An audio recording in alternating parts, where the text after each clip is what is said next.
With extensions being handed out to Naz Reid and Anthony Edwards, the flurry of deals around the league, and the constant chatter about Karl Anthony Towns' future with the Timberwolves, the signing of Shake Milton went under the radar for Minnesota this summer.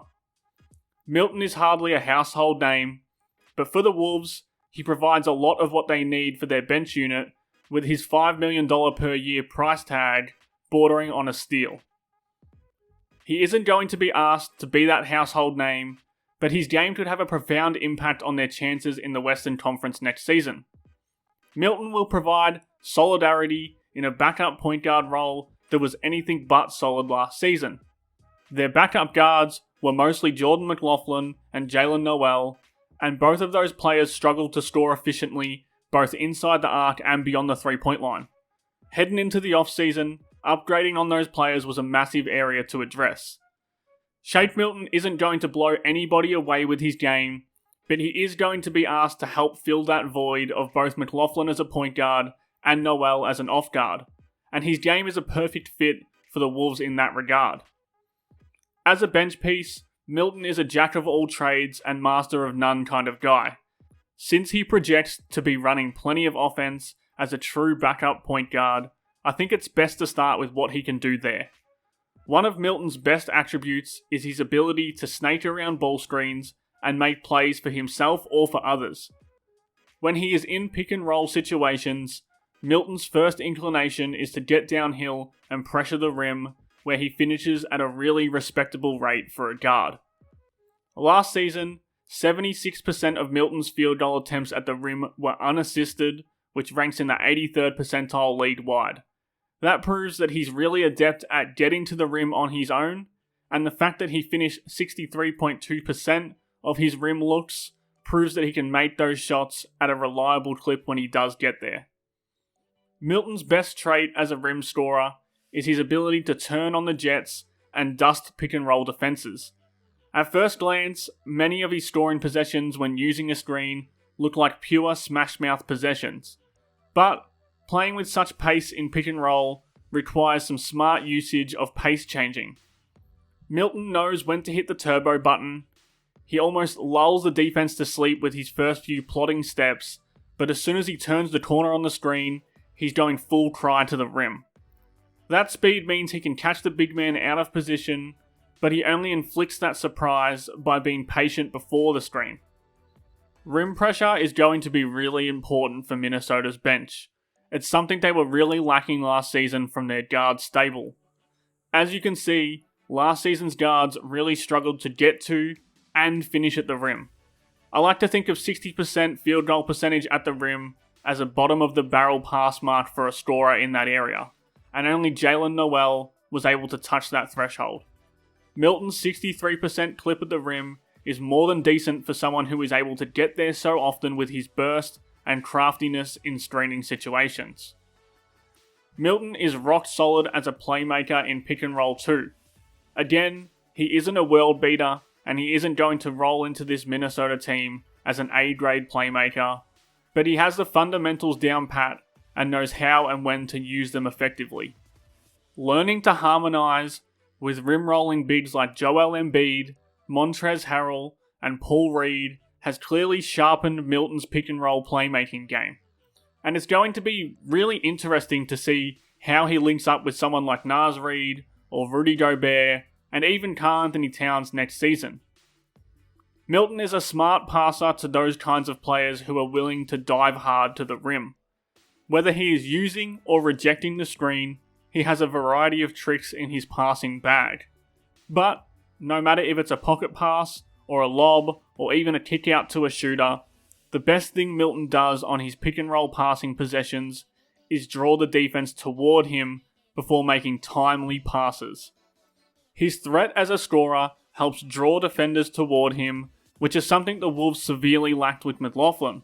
But he's often doing so with the intention of freeing up his teammate, something that Jalen Noel didn't do.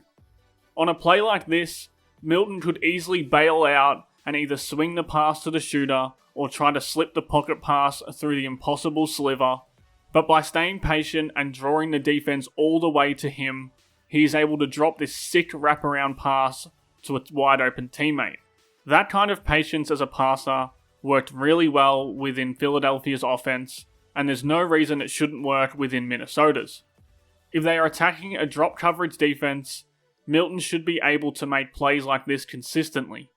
Again, instead of trying to drop this pass back to Embiid at this point of the possession, Milton attacks Clint Capella and then hooks the ball back to his big man, ensuring Embiid is wide open in his sweet spot.